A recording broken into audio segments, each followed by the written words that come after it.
The 20 best heroes to rank up to mythical glory in solo queue. Carry and glue are excluded since they are getting banned too often, but you should still know how to play them in case nobody banned them. Number 1. Won. I guess it's no surprise that she's the first pick on my list. But apart from that she is my main, she's also the hero with the highest ban rate in the recent M4. And the only hero who got picked in every match where she wasn't banned. I would also state that she's the only hero in the game that can turn around any losing situation into a win for you. One well set ult and all of your enemies lay on the ground. With her non-stop jumping moves and the ability to remove CC effects, it's almost impossible to kill her in the late game unless you have lock-on attacks. But against that, you can just build Wind of Nature or a magic defensive item. Although her ban rate is still pretty high, you can finally use her as your main to rank up in the season. Just make sure to have a few alternatives in case she gets actually banned. For example, our number 2.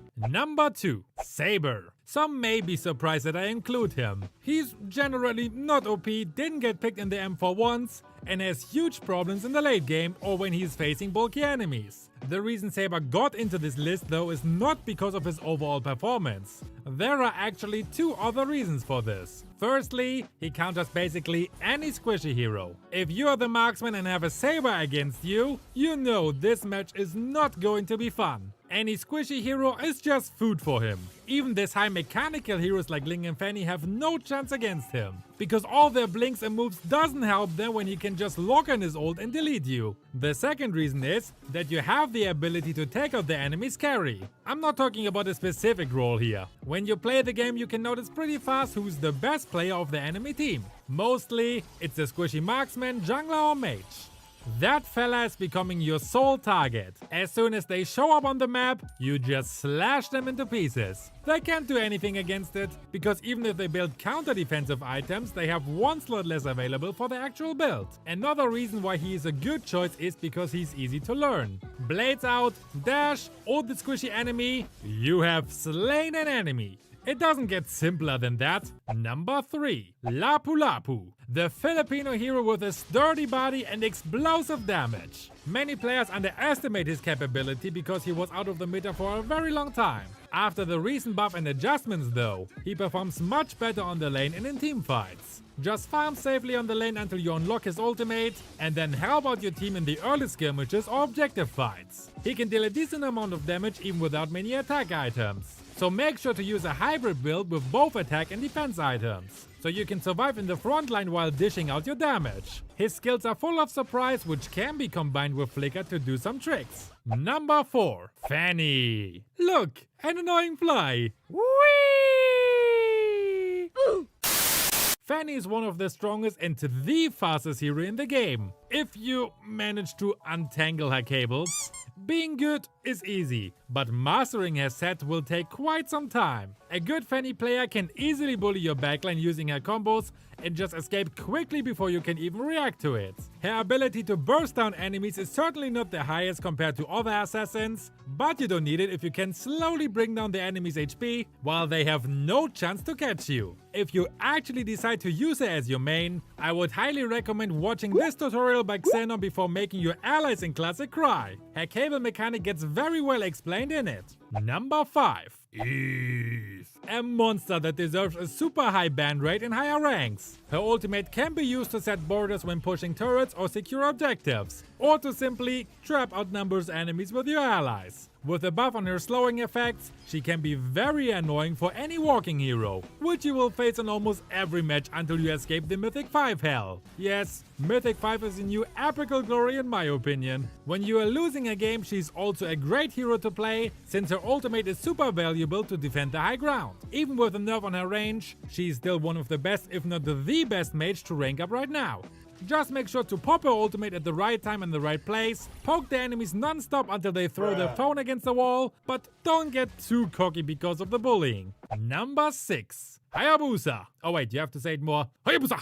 the one and only ninja in Mobile Legends. Okay, we have Hanzo, but he is more a demon than a ninja, and we don't talk about the failure on this list. Hayabusa is the strongest assassin to pick off a detached enemy. He can easily jump into a battle and out of it using his shadow clones. His ultimate makes him invincible while slashing the enemies, which is perfect for tower diving. And most importantly, it deals an absurd amount of damage against a single target. This makes him the perfect hero for split pushing, which is often necessary with all those solo queue teammates who don't even know what pushing means. Just make sure to not ult your enemies when the minion wave is nearby. Number 7. Joy!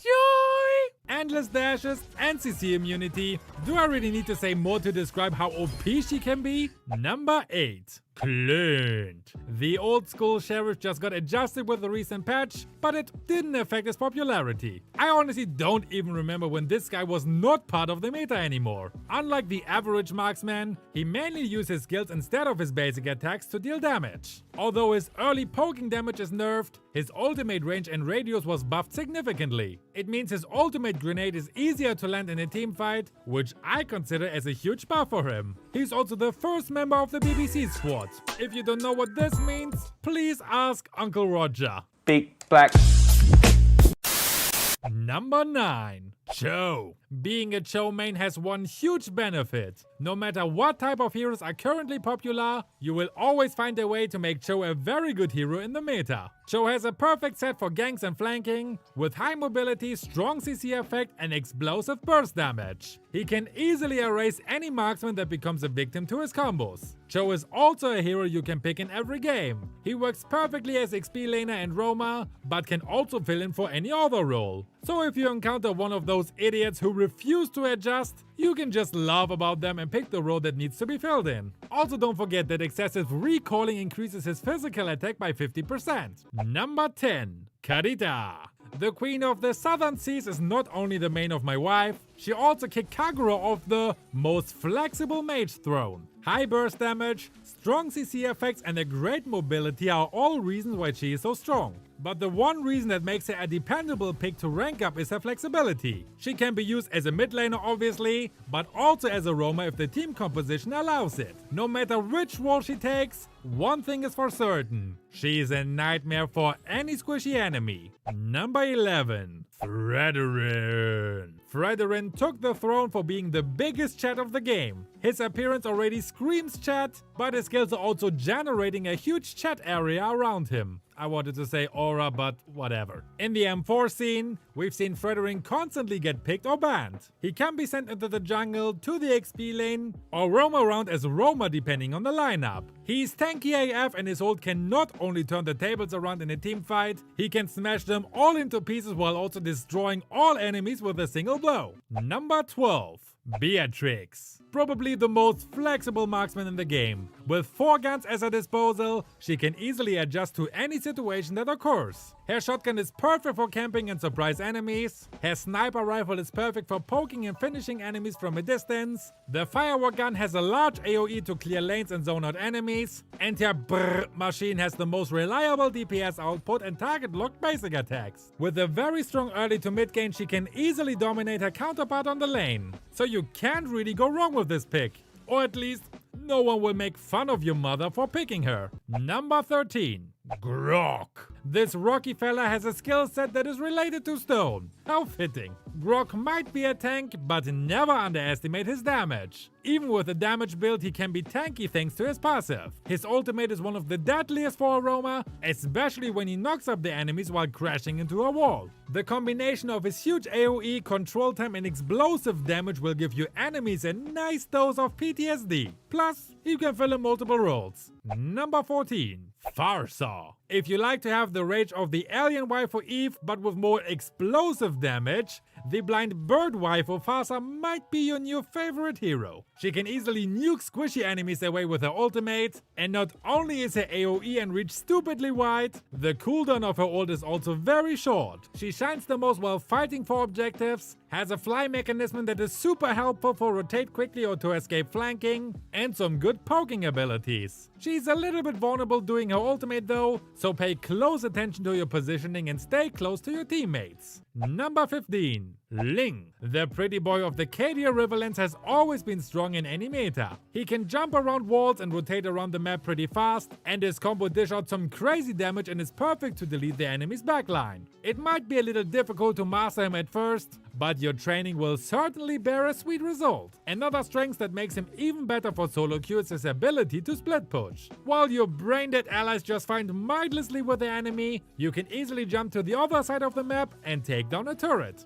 Number 16. Karja. This chicken can't be underestimated even after getting smacked by a nerf. His paralyzing passive is still one of the most game-changing debuffs in the game, with slowing effects and damage reduction. His enemies will have a hard time calculating the damage output at the maximum stack. Karja also has the strongest CC in the game, Suppression, and it's perfect to pick off his enemies one by one, in order to reduce the number in the upcoming teamfight. Number 17. Moskov. Spears go brrrr.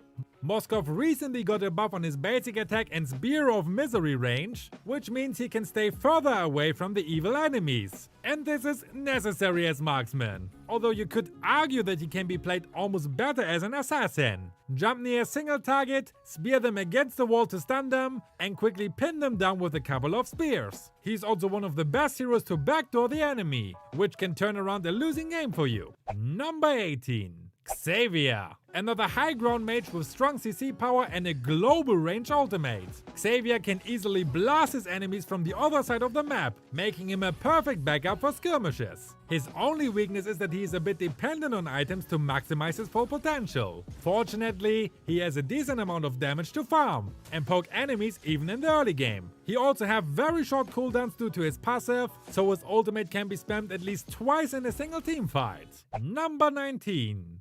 Valentina. Even the series of nerf will not kick the Kakashi wannabe out of the meta. Picking Valentina means controlling the enemy's lineup. Her intimidation starts from the draft phase, since it forces the enemies to adjust their heroes. What many don't do in lower ranks, of course. She can copy every ultimate in the game, which is a hard counter against any hero with a strong ultimate. Valentina is a flexible hero but can be very challenging to master, since you need to know what each ultimate of every enemy hero does and how you can use them to your advantage. Number 20. Atlas. Teamfight goes brrrr. As a tank, Atlas is certainly not the best damage SpongeBob for the team. His early game is weak compared to the other tanks, his skills are not designed for skirmishes or poking enemies, but as a setter, he's the best at gathering all enemies at one spot so your allies can shred them all apart with their skills. Atlas relies on his teammates for combos, which means pay close attention to what your allies pick and try to guess who's brain dead and who's not.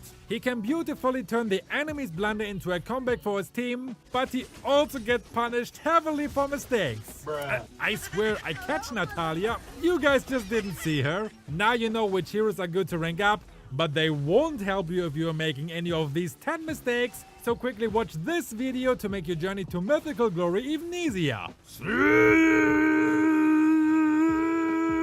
over there.